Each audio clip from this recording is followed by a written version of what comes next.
Mi nombre es Amparo Delgado Moreno. Tengo 82 años y mientras les cuento esta historia, estoy sentada en el único lugar de esta casa donde mi nuera Fernanda me permite estar sin molestarla. El rincón de la cocina, junto al fregadero, donde guardo mis pocas pertenencias en una bolsa de plástico. Esta casa en Puebla fue mi hogar durante 55 años. La construí junto con mi difunto esposo Aurelio ladrillo por ladrillo, con el sudor de nuestras manos y los ahorros de toda una vida de trabajo. Pero ahora, según mi nuera, yo no tengo derecho a no estar aquí. ¡Amparo!, me grita Fernanda desde la sala principal. El café está frío otra vez. ¿Para qué sirve si ni siquiera puedes hacer un café decente? Son las 6:30 de la mañana. Acabo de preparar el café hace 10 minutos, pero Fernanda siempre encuentra algo que criticar. No importa lo que haga, siempre está mal. Fernanda es la esposa de mi hijo Rodrigo, una mujer de 45 años que se casó con él hace 8 años, cuando mi esposo Aurelio ya estaba muy enfermo. Desde el primer día me dejó claro que yo era un estorbo en sus planes. Esta casa es demasiado grande para una vieja, me decía cuando Aurelio apenas llevaba muerto 3 meses. Deberías considerar mudarte a un lugar más pequeño. Pero yo no tenía dinero para mudarme a ningún lado. Toda mi vida había sido ama de casa. Nunca trabajé fuera porque Aurelio me lo prohibía, diciendo que esa era su responsabilidad. Cuando murió, no tenía pensión, no tenía ahorros propios, no tenía nada más que esta casa que habíamos construido juntos. Rodrigo, mi único hijo, me aseguró que podía quedarme aquí siempre. «Es tu casa, mamá», me dijo el día del funeral. «Fernanda y yo solo nos quedaremos hasta que estés mejor». 8 años después, ellos siguen aquí y yo me he convertido en una extraña en mi propio hogar. Fernanda rediseñó toda la casa según sus gustos. Tiró los muebles que Aurelio y yo habíamos comprado con tanto esfuerzo, cambió los colores de las paredes, instaló decoraciones modernas que no tienen nada que ver conmigo. Incluso mandó quitar las fotografías familiares porque se veían anticuadas. Mi dormitorio principal se convirtió en su oficina. «Necesito un espacio para trabajar», me explicó. «Y tú puedes usar el cuartito de atrás». El cuartito de atrás. Un espacio de 2 metros por 3 donde apenas cabe una cama individual y un pequeño ropero. El lugar donde guardábamos las herramientas de jardinería se convirtió en mi nuevo hogar.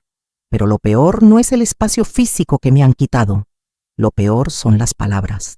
«Amparo, no dejes tus pastillas en la mesa de la cocina. Esta no es tu farmacia personal. Amparo, no uses el baño principal. Tienes el tuyo en tu cuarto.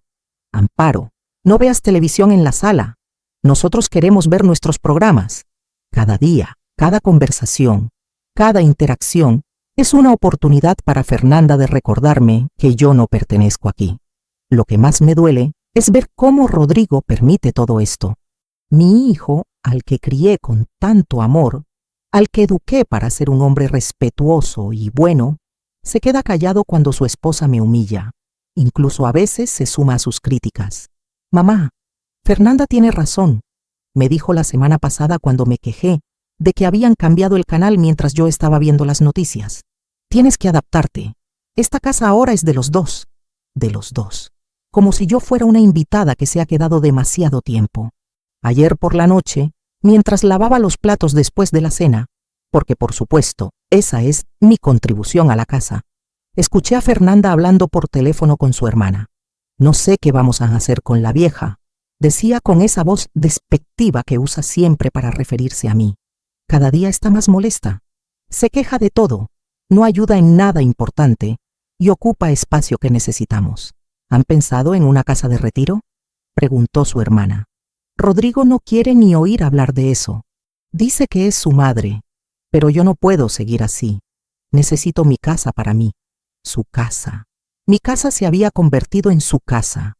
Esta mañana, mientras preparaba el café que Fernanda iba a criticar de todas formas, me miré en el reflejo de la ventana de la cocina.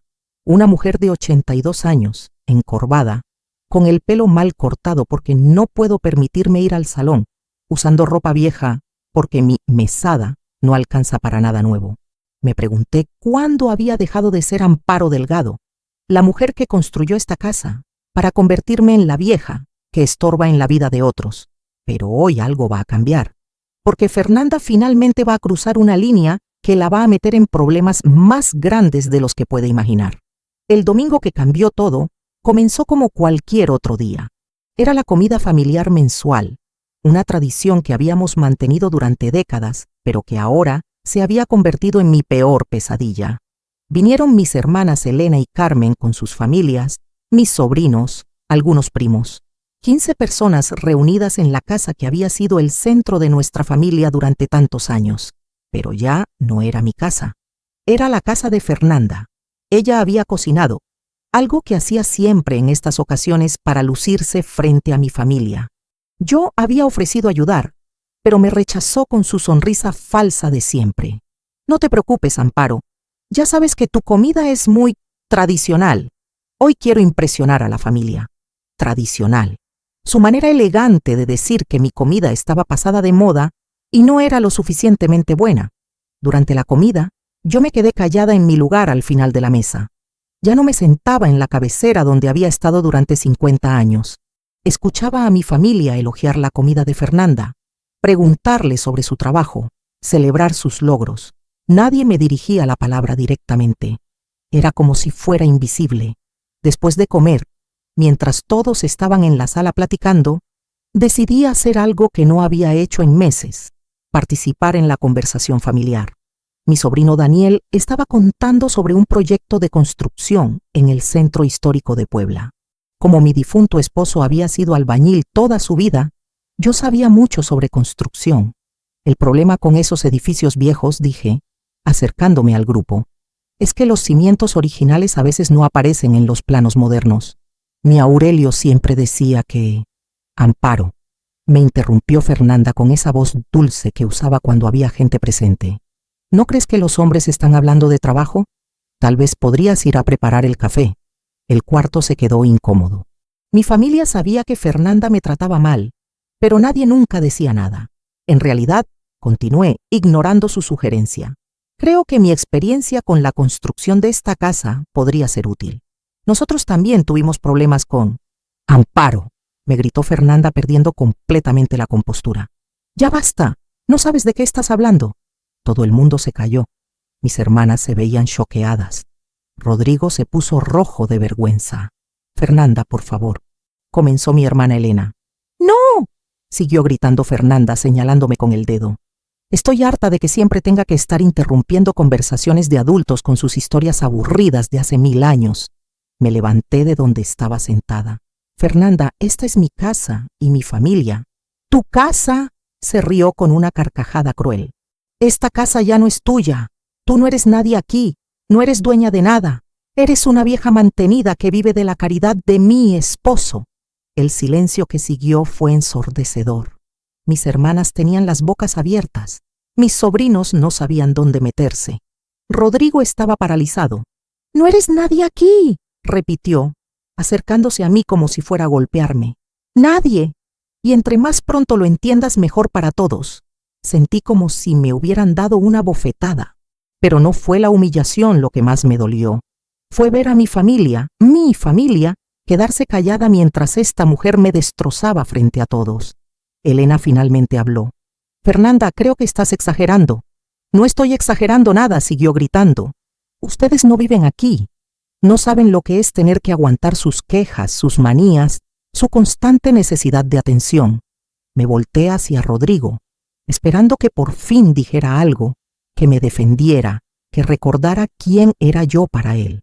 «Mamá», me dijo con voz débil, «tal vez deberías ir a descansar a tu cuarto. Fernanda está estresada.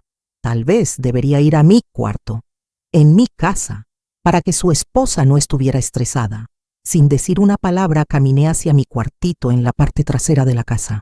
Escuché a mi familia susurrando, tratando de arreglar la situación, haciendo excusas por el comportamiento de Fernanda. Pero nadie vino a buscarme. Nadie vino a disculparse. Nadie vino a preguntarme si estaba bien. Me senté en mi cama individual y lloré por primera vez en años, no solo por la humillación, sino por la confirmación de algo que había estado tratando de negar. Realmente me había convertido en nadie. Cuando la familia se fue, 2 horas después, Fernanda vino a mi cuarto. «Espero que hayas aprendido la lección», me dijo, parada en mi puerta como si fuera mi jefa. Mañana vas a empezar a limpiar el desván. Quiero convertirlo en mi nuevo closet y está lleno de trastos viejos inútiles que tienes ahí guardados. Trastos viejos inútiles, como yo. Tienes una semana para sacar todo y tirarlo. No quiero ver ni una sola cosa de esas porquerías.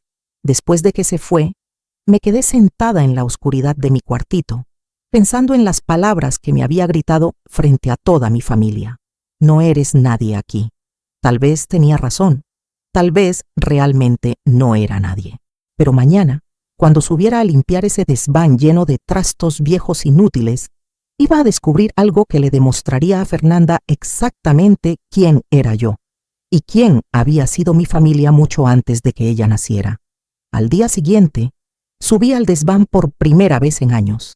Fernanda había salido temprano a sus clases de yoga, porque por supuesto, tenía tiempo para cuidar su cuerpo mientras yo limpiaba su futuro closet gratis. El desván estaba exactamente como lo había dejado cuando guardé ahí las últimas cosas de Aurelio después de su muerte. Cajas polvorientas, muebles viejos, ropa que ya nadie usaba. Todo lo que Fernanda consideraba basura de una vida que ella no valoraba.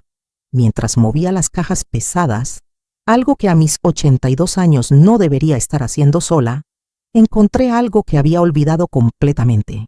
En el rincón más alejado, detrás de un ropero viejo, estaba la caja de madera de mi abuelo Evaristo. No la había abierto desde que era niña. Mi abuelo había muerto cuando yo tenía 12 años, y mi abuela Remedios siempre me había dicho que esa caja contenía cosas importantes que algún día yo entendería. Pero después me casé con Aurelio, tuve a Rodrigo, y la vida se llevó todos esos recuerdos de la infancia. La caja se quedó guardada, olvidada, esperando. Era una caja de madera de cedro, del tamaño de una maleta pequeña, con herrajes de metal oxidados y la tapa tallada con diseños que no había visto en décadas. Pesaba más de lo que recordaba. La arrastré hasta tener suficiente luz de la ventana del desván para abrirla bien. La cerradura estaba rota desde siempre, así que la tapa se abrió fácilmente. El olor que salió de adentro me transportó inmediatamente a la casa de mi infancia. Madera vieja, papel amarillento y ese aroma particular de las cosas guardadas durante mucho tiempo. En la parte superior había una fotografía que me hizo sonreír por primera vez en semanas. Mi abuelo Evaristo con su uniforme revolucionario, montado en un caballo, sosteniendo un rifle. Se veía joven, fuerte, orgulloso. Debajo de la fotografía había más imágenes. Mi abuelo con otros revolucionarios, campamentos, reuniones. Pero lo que más me llamó la atención fueron los documentos, cartas escritas en una letra elegante que reconocí como la de mi abuelo, mapas dibujados a mano, y algo que parecían títulos de propiedad muy antiguos. Tomé una de las cartas y comencé a leer. Mi querida Remedios, si estás leyendo esto significa que algo me pasó y no pude regresar. Quiero que sepas que todo lo que hicimos durante la revolución no fue en vano. Las tierras que recuperamos de los hacendados están seguras, escondidas donde nadie las va a encontrar. Mi corazón comenzó a latir más rápido. ¿Qué tierras? Continué leyendo. Los documentos que prueban que esas tierras nos pertenecen están en esta caja, junto con el mapa de donde escondí el oro que recuperamos de los españoles. Cuando las cosas se calmen, cuando México sea verdaderamente libre, nuestra familia podrá reclamar lo que es suyo. ¿Oro? ¿Tierras? ¿De qué estaba hablando mi abuelo? Busqué más documentos en la caja. Encontré títulos de propiedad fechados en 1918, con el nombre Evaristo Delgado, y descripciones detalladas de terrenos en lo que ahora es el centro de Puebla. También encontré un mapa dibujado a mano, con referencias a lugares que reconocí: la iglesia de San Francisco, el río Atoyac, la hacienda de San José, y marcas específicas indicando aquí está escondido el tesoro de la familia Delgado. No podía creer lo que estaba viendo. Mi abuelo había sido revolucionario, eso lo sabía, pero nunca supe que había recuperado tierras y tesoros durante la revolución, y aparentemente nunca había podido reclamarlos antes de morir. Seguí revisando la caja. Había más cartas, más mapas, incluso fotografías de cofres y sacos de monedas. todo documentado meticulosamente por un hombre que sabía que estaba haciendo historia. En una de las últimas cartas, fechada en 1923, mi abuelo escribía: «El gobierno me prometió que reconocería nuestros derechos sobre las tierras que recuperamos, pero están tardando mucho. He decidido esconder todo hasta que llegue el momento correcto. Que las futuras generaciones de la familia Delgado sepan que somos dueños de mucho más de lo que aparentamos. Las futuras generaciones». Yo era la futura generación. Escuché pasos subiendo las escaleras del desván. Rápidamente cerré la caja y la cubrí con una manta vieja. «¡Amparo!», gritó Fernanda desde abajo. «¿Qué tanto haces ahí arriba? Te dije que limpiaras, no que te pusieras a revisar basura». «Ya casi termino», le grité de vuelta, mi voz temblando de emoción. Cuando escuché sus pasos alejándose, volví a abrir la caja y saqué uno de los mapas más detallados. Según lo que podía ver, las tierras que mi abuelo había reclamado durante la Revolución incluían exactamente el área donde ahora estaba construido el centro comercial más grande de Puebla. Si estos documentos eran legítimos, si mi abuelo realmente había tenido derechos sobre esas tierras, entonces mi familia era dueña de una fortuna. Una fortuna que había estado escondida en una caja que Fernanda había llamado trastos viejos inútiles. Guardé los documentos más importantes en mis ropas y bajé del desván con cuidado. Necesitaba investigar más, pero en secreto. Esa noche, en la privacidad de mi cuartito, estudié cada documento, cada mapa, cada carta. Mi abuelo Evaristo Delgado no había sido solo un revolucionario.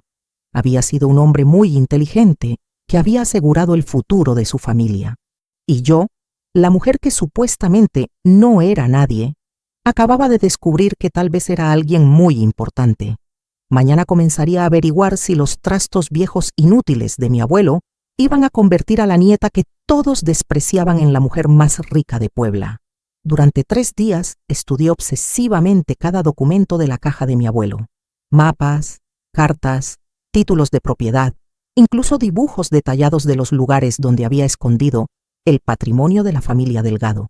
Pero necesitaba ayuda para entender si todo esto tenía valor legal en el año 2024. Los documentos tenían más de 100 años.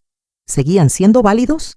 El jueves por la mañana, mientras Fernanda estaba en su clase de spinning, salí de la casa por primera vez en meses sin pedir permiso. Tomé un taxi al Centro Histórico de Puebla y busqué la oficina del Archivo Histórico Municipal. «Buenos días», le dije a la recepcionista, una señora mayor que me recordó a mis hermanas. «Necesito ayuda para verificar unos documentos históricos de mi familia». Me dirigieron con el historiador municipal, el licenciado Hernández, un hombre de unos 60 años especializado en la época revolucionaria.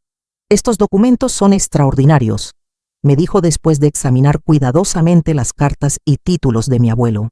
Su abuelo Evaristo Delgado aparece en nuestros registros como uno de los líderes locales del movimiento zapatista en Puebla. Mi corazón se aceleró.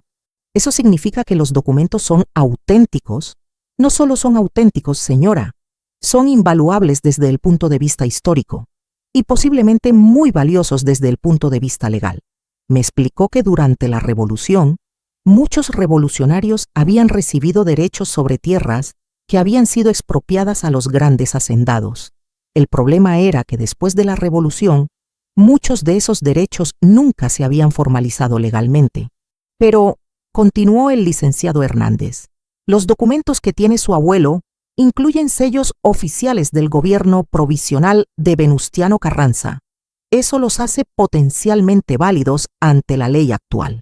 ¿Qué significa eso exactamente? Significa, señora Delgado, que usted podría ser la heredera legal de propiedades muy valiosas en el centro de Puebla. Me mostró un mapa moderno y superpuso los mapas de mi abuelo. Las tierras que Evaristo había reclamado durante la Revolución incluían exactamente donde ahora estaban construidos el centro comercial Angelópolis, varias plazas comerciales y docenas de edificios residenciales. Si estos derechos son válidos, me dijo, estamos hablando de propiedades que valen cientos de millones de pesos. Cientos de millones de pesos. No podía procesar esa cifra. ¿Y el tesoro?, le pregunté, mostrándole los mapas donde mi abuelo había marcado los lugares donde escondió el oro recuperado. Eso es más complicado, admitió. Pero si su abuelo realmente escondió oro y objetos valiosos en los lugares marcados, y si usted puede probar que le pertenecen, entonces sí, sería legalmente suyo. ¿Qué necesito hacer? Necesita un abogado especializado en derechos históricos y patrimonio familiar. Yo puedo recomendarle a alguien excelente. Me dio el contacto de la licenciada Patricia Morales, una abogada especializada en casos exactamente como el mío. Esa tarde llamé a la licenciada Morales desde un teléfono público cerca de la casa. No quería que Fernanda escuchara la conversación. Señora Delgado, me dijo después de que le expliqué la situación. Casos como el suyo son raros, pero no imposibles. He manejado 3 casos similares en los últimos 10 años, y todos resultaron en recuperación de patrimonio familiar. ¿Cuánto tiempo toma?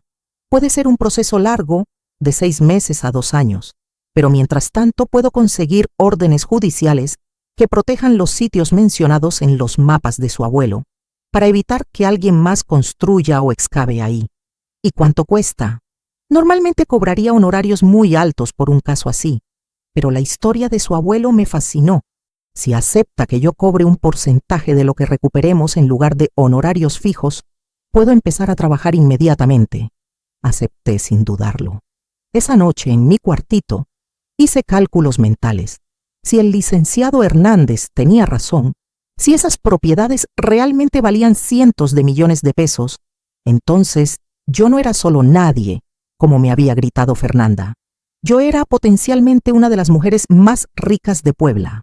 Y toda esa riqueza había estado escondida en una caja que mi familia llamaba trastos viejos inútiles. La llamada que cambió mi vida llegó 3 semanas después. Un martes por la mañana mientras Fernanda estaba en sus clases matutinas y Rodrigo había salido al trabajo. Señora Delgado, me dijo la licenciada Patricia Morales con una voz que no pudo ocultar su emoción. Tengo noticias extraordinarias. Mi corazón comenzó a latir tan fuerte que temí que se me saliera del pecho. Los documentos de su abuelo no solo son auténticos y válidos. Acabo de recibir la confirmación del registro público de la propiedad. Usted es oficialmente la heredera legal de 16 propiedades en el centro histórico de Puebla. 16 propiedades. No podía creer lo que estaba escuchando. Pero eso no es todo, continuó la abogada. 2 de esas propiedades incluyen los terrenos donde están construidos el centro comercial Angelópolis y la Plaza San Diego. Como propietaria legal del terreno, usted tiene derecho a recibir una compensación millonaria por el uso de su tierra durante las últimas décadas. ¿Cuánto dinero estamos hablando?, pregunté con voz temblorosa.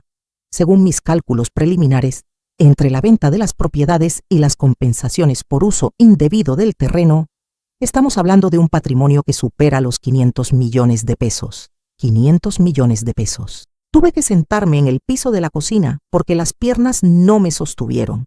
¿Y el tesoro de mi abuelo? Ahí viene la parte más emocionante. Ayer obtuvimos los permisos para excavar en el primer sitio marcado en los mapas de su abuelo, el que está debajo de lo que ahora es el estacionamiento de la iglesia de San Francisco. Y, señora Delgado, encontramos 3 cofres enterrados exactamente donde su abuelo había marcado. Monedas de oro, joyas, objetos de plata. El valor preliminar es de unos 50 millones de pesos adicionales. 50 millones de pesos más. En total, más de 550 millones de pesos. Me había convertido, literalmente de la noche a la mañana, en una de las mujeres más ricas de México. ¿Cuándo puedo tener acceso a todo esto?, le pregunté. Los procesos legales finales tardarán unas 2 semanas más, pero puedo adelantarle que ya tengo órdenes judiciales que la reconocen como propietaria legítima. A partir de la próxima semana, usted tendrá acceso completo a su patrimonio. Después de colgar, me quedé sentada en mi cuartito, tratando de procesar lo que había pasado. La mujer a quien Fernanda le había gritado, «No eres nadie aquí», acababa de descubrir que era más rica que todas las familias de Puebla juntas. La vieja mantenida que vivía de la caridad de su hijo resultó ser millonaria por derecho propio. Los trastos viejos inútiles que Fernanda había querido tirar habían revelado el secreto que cambiaría todo. Esa noche, durante la cena, escuché a Fernanda quejarse como siempre. «Amparo, tu comida está muy salada», me criticó mientras yo servía los frijoles que había preparado. «Lo siento», le respondí con una sonrisa que ella no pudo interpretar. Y otra cosa, continuó. Ya hablé con un contratista para remodelar el desván. Van a venir el lunes a empezar. Espero que ya hayas tirado toda esa basura que tenías guardada ahí arriba. Ya me encargué de los trastos importantes, le dije, pensando en los documentos de mi abuelo que ahora estaban en la caja fuerte de un banco. Bien, era hora de que te deshicieras de esas porquerías. Rodrigo levantó la vista de su teléfono. Mamá, Fernanda y yo hemos estado pensando. Tal vez sería bueno que empezaras a considerar opciones para tu futuro. Lugares donde puedas estar más cómoda. ¿Qué tipo de lugares?, pregunté, aunque ya sabía la respuesta. Bueno, dijo Fernanda con esa sonrisa falsa. Hay residencias muy bonitas para adultos mayores, lugares donde tendrías gente de tu edad, actividades. Asilos, traduje. No son asilos, mamá, me corrigió Rodrigo. Son comunidades de retiro. ¿Y cuándo tendría que mudarme a esa comunidad de retiro? Fernanda y Rodrigo intercambiaron miradas. Bueno, dijo Fernanda, no hay prisa. Tal vez en unos meses, cuando encontremos el lugar perfecto. Unos meses. Habían estado planeando deshacerse de mí todo este tiempo.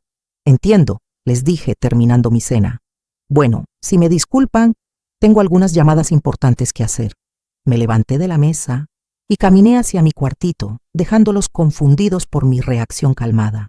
Si ellos supieran que las llamadas que iba a hacer eran para planificar cómo usar mis 550 millones de pesos para asegurarme de que nunca más nadie me faltara al respeto, especialmente la mujer que había pasado 8 años tratándome como basura en mi propia casa.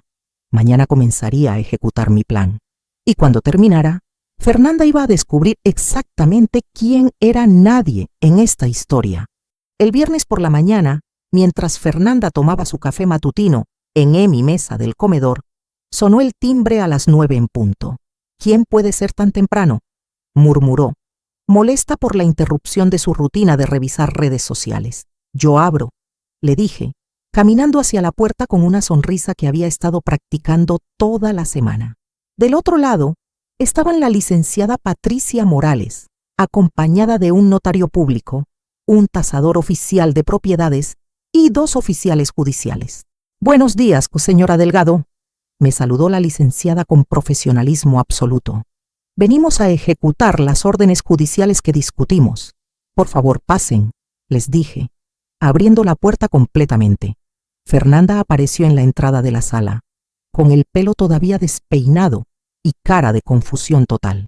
¿Qué está pasando aquí?, preguntó con esa voz autoritaria que usaba para controlar cualquier situación. La licenciada Morales se dirigió directamente a ella. ¿Señora Fernanda Morales de Delgado? Sí, soy yo. ¿Quiénes son ustedes? Soy la licenciada Patricia Morales, representante legal de la señora Amparo Delgado Moreno.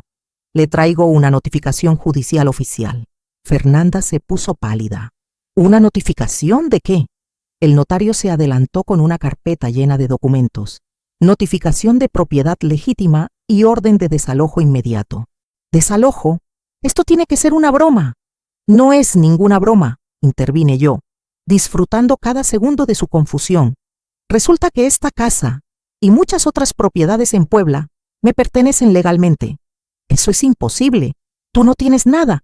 Eres una vieja sin dinero. La licenciada Morales abrió su portafolio. Señora, tengo aquí los documentos que prueban que Amparo Delgado Moreno es la heredera legal de 16 propiedades en Puebla, incluyendo esta casa, otorgadas a su abuelo Evaristo Delgado durante la Revolución Mexicana. Fernanda agarró los documentos con manos temblorosas. Esto tiene que ser falso. Esta casa la construyó su esposo. Su esposo la construyó en un terreno que legalmente pertenecía a la familia Delgado, explicó la abogada. La señora Amparo siempre fue la propietaria legal, aunque no lo sabía. Fue entonces cuando llegó Rodrigo, que había escuchado las voces desde el estacionamiento. ¿Qué pasa aquí?, preguntó viendo a todos los oficiales en su sala. «Rodrigo», gritó Fernanda, «esta gente dice que tu madre es dueña de la casa». «¿Cómo que es dueña? Mamá, ¿qué está pasando?». Me acerqué a mi hijo con una calma que no había sentido en años. «Lo que está pasando, Rodrigo, es que finalmente descubrí quién soy realmente». «Pero mamá». «No, Rodrigo. Tú escúchame a mí por primera vez en 8 años». Lo interrumpí con una voz que no había usado desde antes de que Fernanda llegara a destrozar mi vida. Durante 8 años tu esposa me ha tratado como basura en mi propia casa. Me ha humillado, me ha hecho sentir invisible, me ha quitado mi dignidad. Mamá, entiendo que estés molesta, pero...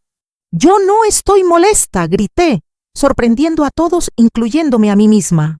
Estoy tomando control de mi vida. El tasador oficial se acercó con su carpeta.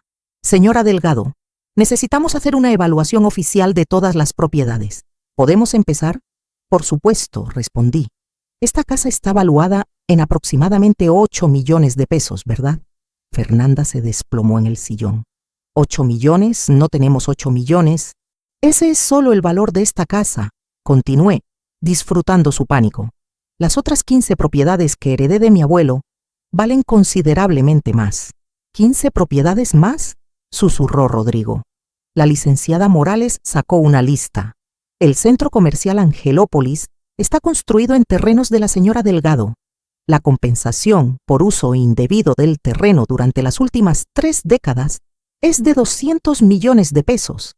200 millones, repitió Fernanda como zombi. También encontramos los tesoros que su abuelo escondió durante la Revolución, cofres llenos de oro y joyas por valor de otros 50 millones. Rodrigo se sentó pesadamente en una silla. Mamá, ¿eres millonaria?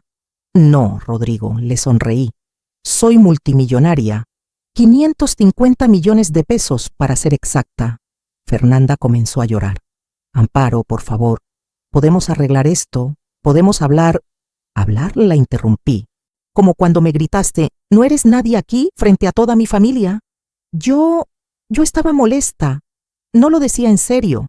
Sí lo decías en serio, Fernanda. Y tenía razón en una cosa. Ya no soy nadie aquí. Me volteé hacia los oficiales judiciales. Ahora soy la dueña aquí.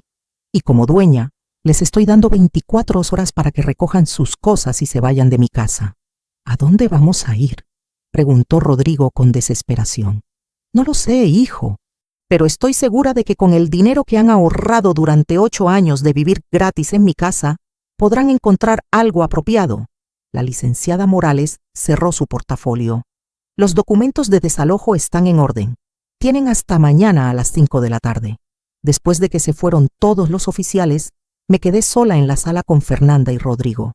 Mamá, me suplicó Rodrigo, somos familia. Rodrigo, le respondí. Durante 8 años me trataron como si no fuera familia. Ahora van a descubrir lo que se siente no tener familia. Fernanda se acercó a mí, llorando. Amparo, perdóname. Puedo cambiar. Podemos ser diferentes. La miré directamente a los ojos. Fernanda, tú me enseñaste algo muy valioso. Me enseñaste que cuando alguien te demuestra quién es realmente, hay que creerle. Tú me demostraste que eres una mujer cruel, ambiciosa y sin respeto por los demás. Y yo te creo. Subí las escaleras hacia mi dormitorio principal, el que no había usado en 8 años. Mañana comenzaría mi nueva vida como la mujer más rica de Puebla. Y ellos comenzarían la suya descubriendo qué se siente ser nadie. Sábado por la mañana. Mi primera mañana como mujer libre en mi propia casa en 8 años. Me levanté a las 8, no a las 5 como me había acostumbrado, y bajé a mi cocina a prepararme el desayuno que yo quería comer. Fernanda y Rodrigo habían pasado toda la noche empacando, susurrando, discutiendo en voz baja. Los escuché llorar, gritar y finalmente resignarse a su nueva realidad. Mientras preparaba huevos rancheros, algo que no había comido en años porque a Fernanda no le gustaba la comida grasosa, escuché pasos bajando las escaleras. Era Fernanda, con los ojos hinchados de llorar y cargando 2 maletas. Amparo, me dijo con una voz que nunca le había escuchado, necesito hablar contigo. Por supuesto, le respondí sin voltear a verla, concentrada en mis huevos, pero que sea rápido. Tengo una cita importante con mi contador a las 10. ¿Tu contador? Sí, Fernanda. Cuando tienes 550 millones de pesos necesitas un contador. ¿No lo sabías? Se sentó en la mesa de la cocina, donde durante 8 años me había tratado como empleada. Amparo, sé que cometí errores. ¿Errores? La interrumpí, sirviéndome mis huevos en un plato de porcelana fina que ella me había prohibido usar. Fernanda, tú no cometiste errores. Tú fuiste consistentemente cruel durante 8 años. Pero podemos arreglar esto, podemos ser familia. ¿Familia? Me volteé para mirarla directamente. ¿Cuándo exactamente me trataste como familia?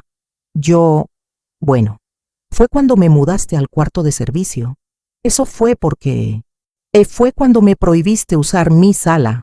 Amparo, por favor. O tal vez fue cuando me gritaste, no eres nadie aquí, frente a toda mi familia. Fernanda comenzó a llorar otra vez. Estaba estresada. Tenía mucha presión. No sabía cómo manejar la situación. La situación, repetí. Así me llamabas. Una situación que tenías que manejar. Me senté frente a ella con mi desayuno y mi café en una taza de porcelana fina. Fernanda, ¿sabes cuál fue tu mayor error? ¿Cuál? Subestimaste completamente a la mujer equivocada. No entiendo. Tú viste a una viuda de 82 años, sin dinero, sin educación formal, dependiente de su hijo, y decidiste que esa mujer no tenía poder, no tenía opciones, no tenía valor. Tomé un sorbo de mi café, saboreando tanto el sabor como el momento, pero no investigaste quién era realmente esa mujer. No te preguntaste de dónde venía, qué historia llevaba en su sangre, qué secretos guardaba su familia. Amparo, si lo hubieras hecho, habrías descubierto que esa vieja inútil era la nieta de Evaristo Delgado, héroe de la Revolución Mexicana y uno de los hombres más inteligentes de su época. Fernanda me miraba con una mezcla de shock y terror. Habrías descubierto que esa mujer sin valor había estado sentada sobre una fortuna durante toda su vida, sin saberlo. No podías saber. Exactamente, Fernanda. Yo no podía saber. Pero tú tampoco pudiste imaginar que la mujer que humillabas todos los días era más rica que todas las familias de Puebla juntas. Me levanté de la mesa y caminé hacia la ventana que daba al jardín. ¿Sabes qué es lo más irónico de todo esto? ¿Qué? Si me hubieras tratado con respeto, si me hubieras incluido en la familia en lugar de hacerme sentir como una extraña, yo habría compartido mi fortuna con ustedes. ¿En serio? Por supuesto. Soy una mujer generosa por naturaleza. Si Rodrigo hubiera seguido siendo el hijo cariñoso que crié, si tú hubieras sido la nuera que respeta a su suegra, todos habríamos sido ricos juntos. Fernanda se puso de pie rápidamente. Todavía podemos serlo. Podemos empezar de nuevo. Puedo cambiar. No, Fernanda, ya es demasiado tarde. ¿Por qué? Porque yo ya cambié. Durante 8 años tú me enseñaste a ser dura, a no tener compasión, a pensar solo en mí misma. Me acerqué a ella hasta quedar cara a cara. Felicidades. Fuiste una excelente maestra. Rodrigo apareció en la cocina cargando más maletas. Mamá, por favor. Sé que estás herida, pero somos tu familia. No puedes echarnos así. Mi familia.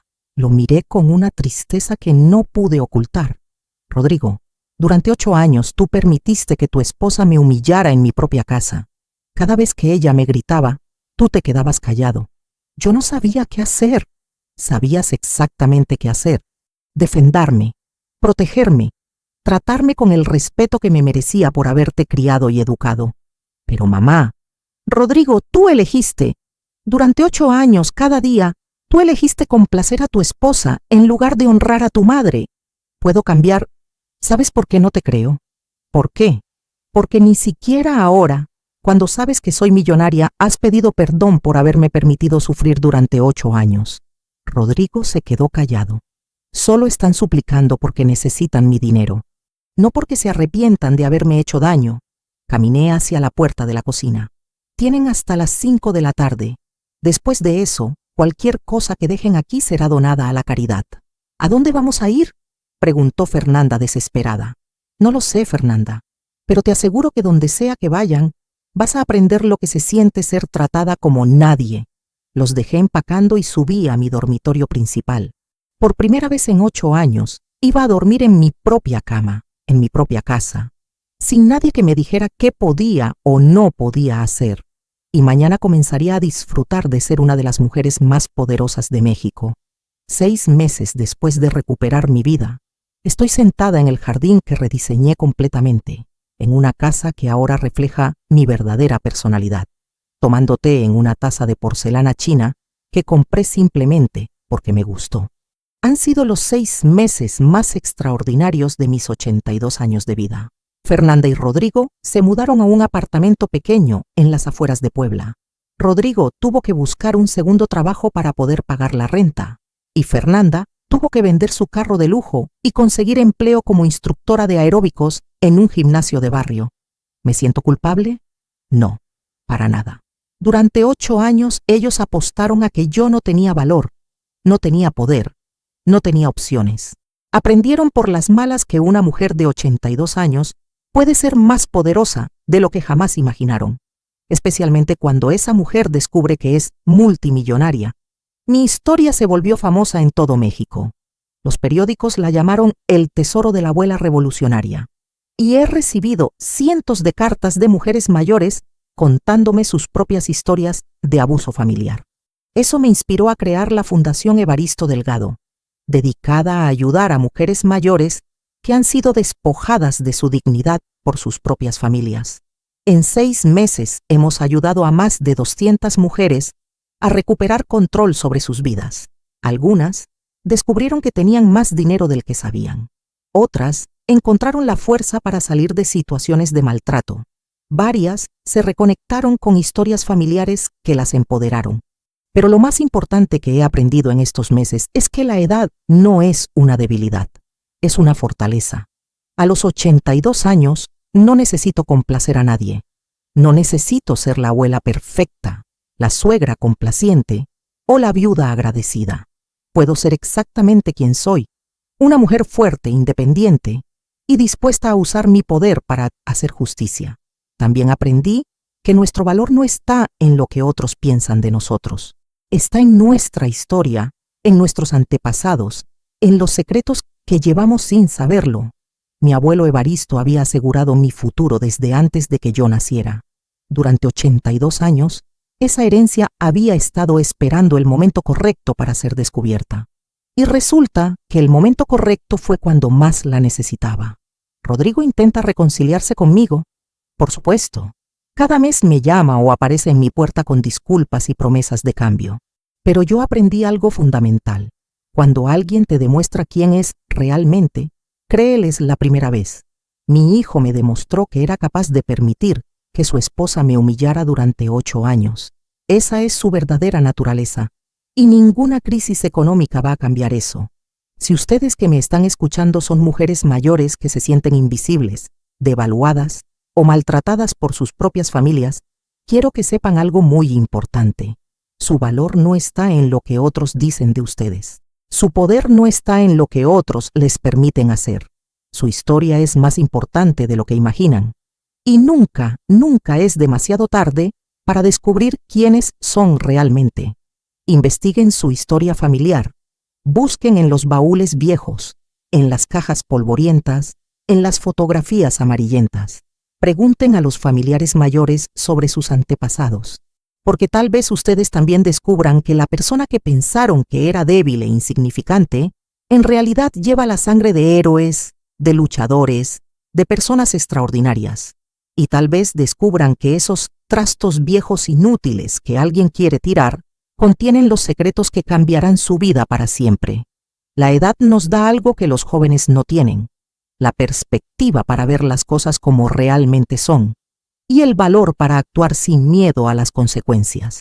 A los 82 años, finalmente entendí que no nací para ser cómoda para otros. Nací para ser respetada. Y si alguien en su familia los está tratando como yo fui tratada, les doy este consejo.